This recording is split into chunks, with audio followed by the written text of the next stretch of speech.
Ayədə deyir, diqqəti çəkən mövzulardan biri, kəlmələrdən biri hansıdır? Deyir, ən kiçik narazılığı ifadə edən uf kəlməsi. Ayədə ki, deyir, buyurur, وَلَا تَقُلْ لَهُمَا اُفِّنْ onlara uf belə deməyin. Bu uf kəlməsi deyir, narazılığın ən kiçik formasıdır. Ki, deyir, onu da işlətməyin. Niyə? Deyir, çünki uf kəlməsi ürəkdə yığılan kin-kudurətin, ürəkdə yığılan qəzəbin ifadəsidir, səsidir. O ürəkdə yığılan qəzəb səsi getdikcə böyüyür, valideynə qarşı hörmətsizliyə səbəb olur. Əvvəl ufla başlayır qəlbdəki o içdəki səs, mənfi reaksiya.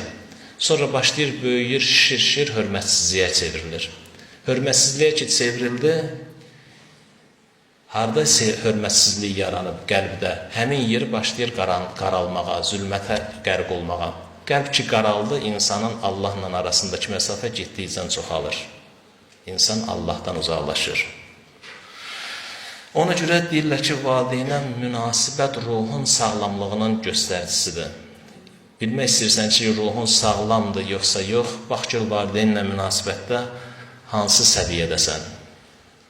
Sənin valideynə olan münasibətin ruhun nə qədər sağlam olub olmadığın meyarıdır.